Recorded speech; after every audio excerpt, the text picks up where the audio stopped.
एक साधु के प्राण बचाने के लिए यहाँ आया हूँ, तो फिर मेरी एक पहेली सुन। जो हर दिशा में खुला होता है, जिसमें उजाला भी होता है और अंधेरा भी।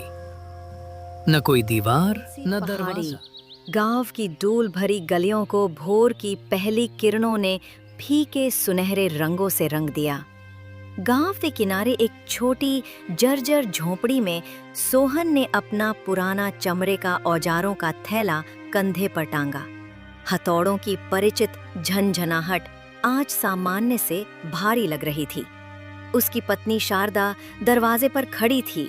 उसकी आंखों में एक परिचित चिंता झलक रही थी। अजी सुनिए, ये कब तक चलेगा? हर रोज सुबह कुछ आस लेकर जाते हो और शाम को खाली हाथ निराश लौटते हो।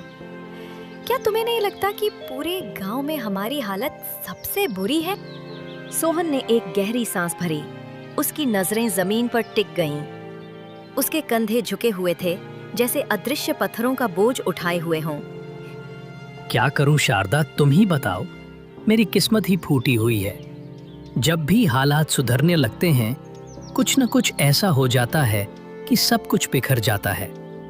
पिछली बार जैसे तैसे कुछ जमा किया था, तुम बीमार पड़ गईं, सब कुछ इलाज में चला गया। फिर छोटू के पैर में वो गहरी चोट, फिर से सब कुछ खत्म। तभी 10 साल का छोटू दौड़ता हुआ आया।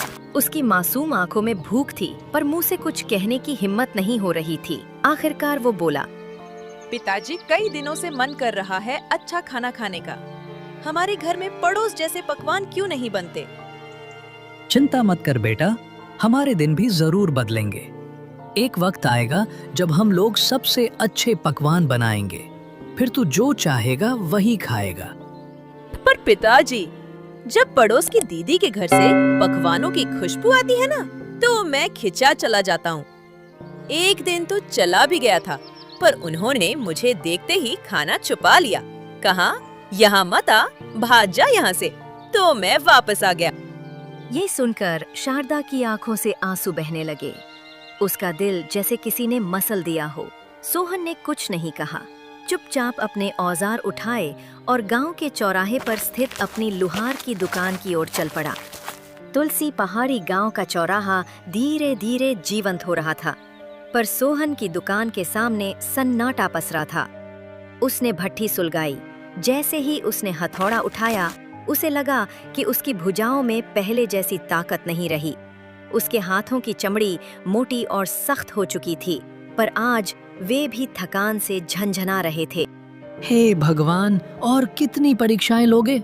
आज तो एक ग्राहक भी नहीं, और ऊपर से घर की हालत, छोटू की मासूम बातें सब कुछ तोड़ कर रख देती हैं। तभी गांव का मुखिया अपने साथी बाली के साथ दुकान पर आ धमका। मुखिया के चेहरे पर एक कुटिल मुस्कान थी। अरे हाँ सूरज, क्या हुआ? आज तुम्हारे हाथों में पहले जैसा जोर नहीं दिख रहा। मन बोझिल लग रहा है, क्यों? हाँ मुखिया जी, अब आप तो सब जानते हैं, मेरा परिवार बहुत बड़ी आर्थिक तंगी में है। मेहनत तो पूरी करता हूँ, पर किस्मत साथ नहीं देती। कहते हैं ना, कुछ लोग ऐसे होते हैं जिन पर काल की छाया होती है, जो पूरे गांव को भी बर्बाद कर सकते हैं। दोनों सोहन की दयनीय दशा पर ठहाके लगाते हुए चले गए। सोहन वहीं बैठा रहा। उसने आंखें आसमान की ओर उठा दी। उसका गला रूंध गया। हे भगवान, क्या मैंने अपनी तकदीर खुद लिखी थी क्या? मैंने किसी का बुरा किया है, कभी चोरी कभी बेईमानी। मैंने कुछ बुरा नहीं किया, फिर मुझ पर ये दुख क्यों?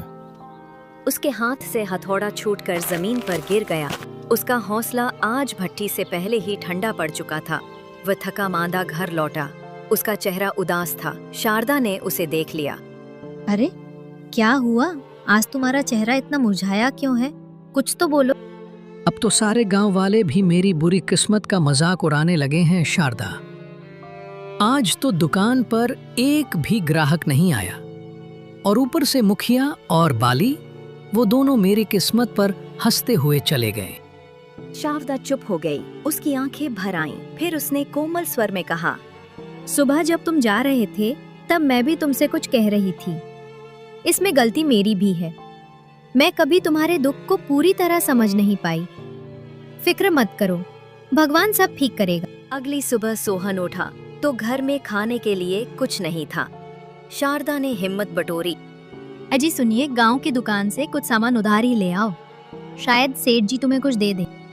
शारदा, मैं कल भी गया था उनके पास। वो पहले पिछला उधार मांग रहे हैं। अब मुझे उनकी दुकान पर जाते हुए शर्म आती है। मुझे नहीं लगता कि हमारे हालात कभी सुधरेंगे। ऐसा ही चलता रहा तो हमें ये गांव छोड़कर जाना पड़ेगा। पर हमें उम्मीद नहीं छोड़नी चाहिए। भगवान जाने किस बात की सजा दे रहे हैं, पर वे देख रहे हैं। हमारे भी अच्छे दिन आएंगे। लेकिन सोहन का मन घर में नहीं लग रहा था। उसकी आंखों के सामने छोटू की भूखी निगाहें घूम रही थीं। बिना कुछ खाए पिए वो घर से निकल पड़ा। अनजान दिशा में चलता रहा। वो गांव की सीमा पार कर जंगल की ओर बढ़ गया। तभी सामने से मुखिया आता दिखा। अरे सोहन, आज दुकान नहीं खोली तो सीधे जंगल की ओर? क्या बात है?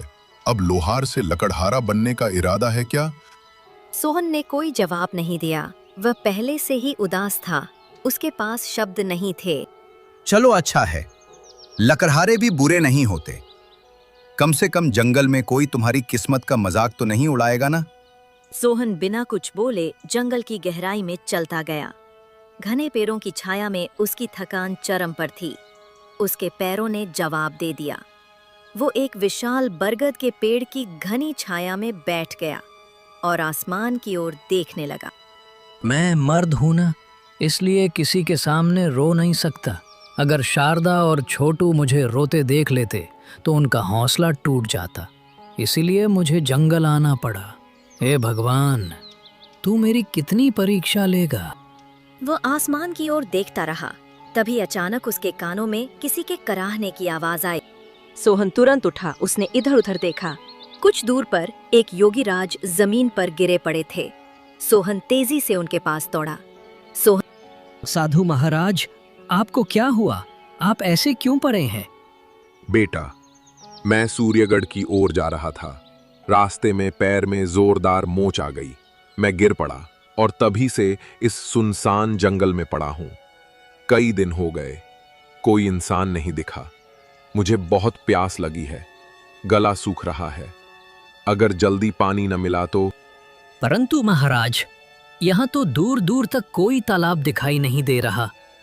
बेटा, यहां से लगभग 2 कोस दूर उत्तर दिशा में एक तालाब है। बेटा, तुम मेरे लिए वहां से पानी ले आओ। यह मेरा कमंडल है। योगीराज ने अपना पीतल का कमंडल सोहन की ओर बढ़ाया। थका हुआ सोहन बिना देर किए उत्तर दिशा में चल पड़ा। रास्ता कठिन था, झाड़ियों से भरा हुआ। जैसे जैसे वह आगे बढ़ा, हवा में एक अजीब सी ठंडक घुलने लगी। आगे एक छोटा सा तालाब दिखाई दिया, पर उसके आसपास का वातावरण भयावह था।